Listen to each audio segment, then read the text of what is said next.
Gracias, señor presidente. Este proyecto de ley, que ya cuenta con media sanción de la Cámara Baja, crea un programa provincial de prevención, tratamiento, control y asistencia de la fibromialgia. Establece las condiciones para su atención integral, entre ellos la cobertura de medicamentos y tratamiento a través de la obra social provincial, como así también de las demás obras sociales. La creación de un programa dentro del Ministerio de Salud para pacientes sin cobertura, dado el alto costo de la medicación, y también la creación de un registro de pacientes que padecen dicha enfermedad e impulsa la realización periódica de campañas de concientización que nos permitan visibilizar socialmente a la fibromialgia. Esta es una afección crónica que afecta en forma especial a 18 puntos osteotendinosos que están debidamente ya establecidos y localizados, causando intenso y fuerte dolor en todo el cuerpo, como así también otros síntomas que pueden provocar, como son la fatiga, trastorno del sueño y a veces hasta cierto grado de discapacidad. En cuanto a su incidencia, afecta entre un 4 y un 5% de la formación hasta el momento, porque sabemos que hay mucha gente que no está diagnosticada, porque no se tienen todos los conocimientos y los médicos generalistas todavía no están, pero es un tema que no está del todo visualizado, por eso creemos que la incidencia debe ser un poco mayor. Lo que sí hay una prevalencia entre las mujeres y el rango etario va entre los 30 y los 50 años, aunque eso no quiere decir que no haya pacientes de menor o mayor edad que puedan ser afectados por esta patología. También vamos a omitir en estos fundamentos abundar en los detalles de la enfermedad, pero sí nos enfocamos en las razones que nos llevan a incorporar algunas modificaciones a esta oportuna y excelente iniciativa que tuvieron los diputados y especialmente la colega, la doctora Navarro, promovida también por agrupaciones en Salta, de estas personas que así lo padecen. Estoy hablando de la Fundación la Fundación de Fibromialgia de Salta, FUFISA, con las cuales hemos tenido y hemos mantenido reuniones en nuestra comisión.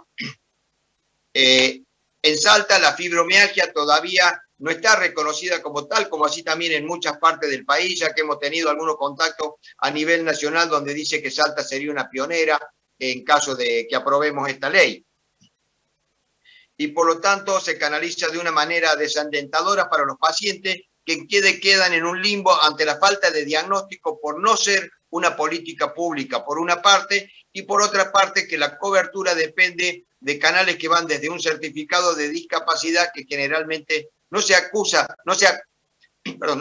a la realidad del cuadro médico. Y también hay una totalidad muchas veces de ausencia del tratamiento en aquellos pacientes que no son diagnosticados correctamente. El análisis realizado sobre la media sanción de este proyecto llevó a la necesidad de consultar y escuchar a los pacientes, como así también a los especialistas con el fin de profundizar el mismo y asegurar que todo fuera adecuado a la realidad de unos y otros, tanto en el contexto público como privado. Se hicieron consultas y reuniones con los representantes de esta fundación FUFISA y también así con los profesionales especialistas en reumatología, como son el doctor Vicente Juárez y la doctora María Elena Crespo, del Servicio de Reumatología del Hospital del Señor de Milagro. La doctora Natalia Estrella, presidente de la Sociedad Jujeña Salteña de Reumatología. Y también estuvieron presentes las señoras Sonia Aguirre y Carolina Varga en representación de la Fundación de Fibromialgia de Salta. Los testimonios escuchados en esta comisión, como así también la presencia de todos los senadores que integran la Comisión de Salud, fueron elocuentes y no dejaron margen para que la duda que los pacientes tienen de andar de un médico en otro, de un lugar a otro, tanto en el ámbito privado como público, hasta dar con alguien que reconozca su enfermedad y por otra también de hacer un peregrinaje indigno y muchas veces desalentador por las obras sociales, en las cuales muchas veces les llegan a decir que simplemente tienen que ir a ver a un psicólogo o a un psiquiatra para que los trate. Es decir, considerándolo un destrato por parte de muchas veces gente que no está capacitada o personal administrativo que no tendría por qué dar ese tipo de explicaciones. Los médicos también padecen de la ausencia de estas prácticas reconocidas y nomencladas para esta enfermedad. Muchas veces las especialidades involucradas en el diagnóstico y el tratamiento de las mismas no cuentan con una correcta aceptación por parte de las obras sociales en cubrir todos aquellos elementos de diagnóstico y o tratamiento que muchas veces exigen a esta persona con esa enfermedad, para que sean cubiertas esas prácticas, un certificado de discapacidad.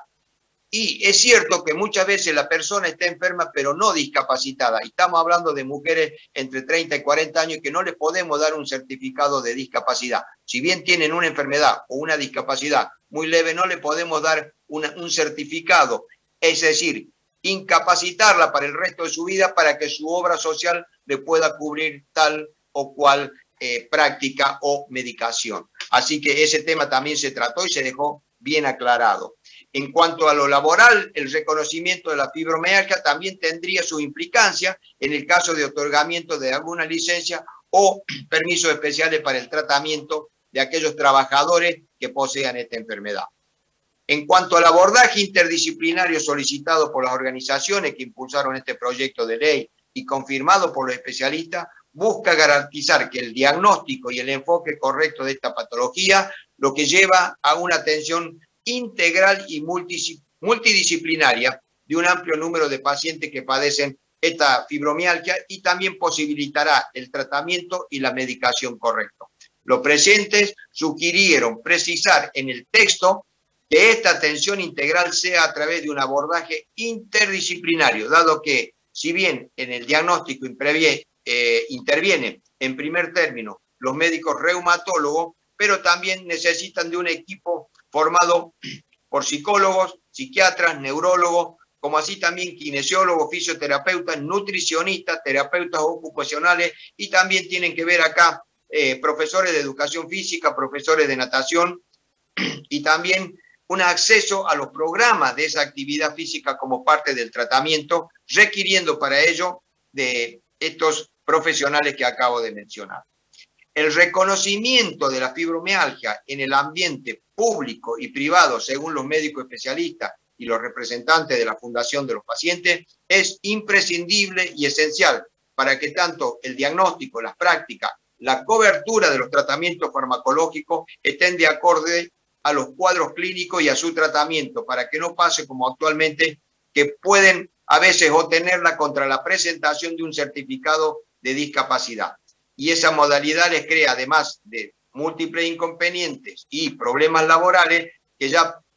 pasan de no tener una justificación a ser unos discapacitados por un tecnicismo que no existe debido a la falta de reconocimiento explícito de tanto de las prácticas como así también de la cobertura como la condición de la misma. El ejercicio y la actividad física constante, según indicaron los especialistas, es de extrema importancia, no solamente como tratamiento, sino especialmente como prevención y también para disminuir la intensidad de los síntomas y su correspondiente medicación. Para ello es muy necesario que el Ministerio de Salud Pública realice los acuerdos necesarios para facilitar todo al alcance del Estado, para que todo lo que esté al alcance del Estado, para que los pacientes tengan acceso a instalaciones al aire libre donde realizar dichas actividades. Un ejemplo en el departamento capital sería el Legado Güemes, como así también los complejos polideportivos que existen en la mayoría de las localidades del interior de la provincia. También, haciendo espacios estatales, se agregó la posibilidad de convenios a través de la Secretaría de Deportes, pero con organizaciones públicas y privadas a tal fin. El arancelamiento de las prácticas que autoriza al Ministerio de Salud Pública se debe a que la cobertura debería ser integral y extensiva a todas las especialidades involucradas, además de la reumatología, dado que en un futuro podrían sumarse más especialidades y que la ley debe prevenir un abanico de posibilidades futuras que no siempre es facultad de Contralor del Ministerio, sino que se delega a los colegios de los respectivos especialistas. Los aportes recibidos fueron tenidos en cuenta en su totalidad por la Comisión de Salud del Senado con la finalidad de enriquecer el proyecto, y los mismos fueron consensuados tanto como los representantes de los pacientes, como así también de los especialistas. Por lo tanto, pedimos la aprobación del dictamen y su remisión a la Cámara de Diputados con el anhelo que los promotores de la iniciativa puedan conseguir la aprobación definitiva de la ley en este actual periodo legislativo. Las modificaciones que se hicieron al articulado son fundamentalmente para que la fibromialgia sea una política pública, para que se reconozca el carácter multidisciplinario, las especialidades involucradas y sus prácticas respectivas, como así también se especificó dichas prácticas para que se realicen las modificaciones en los convenios con los prestadores, tanto para la obra social provincial como para las demás obras sociales y sistemas de medicina prepaga que están en jurisdicción de nuestra provincia. La visibilización de la fibromialgia, su reconocimiento como política pública, el abordaje interdisciplinario y multidisciplinario, la diferenciación con otras patologías y sus respectivas coberturas, arancelamientos, agregado a las modificaciones, son un aporte necesario e imprescindible que surgió del análisis de la consulta, los testimonios de los afectados y las opiniones de los profesionales especialistas. Estas modificaciones, junto a la importante iniciativa de diputados, traerán justicia y equidad a los pacientes y traerán eficiencia a los médicos y al sistema sanitario. También pondrán a nuestra provincia como pionera en la región y el país, como ejemplo del cumplimiento de los deberes del Estado. Tiene que brindar salud de manera equitativa y justa a la población y llevará un necesario alivio a quienes padecen este flagelo. Por todas las razones expuestas, pido y solicito a mis pares que nos acompañen en la aprobación del siguiente proyecto. Muchas gracias, señor presidente. Gracias, señor senador. En consideración del dictamen de la Comisión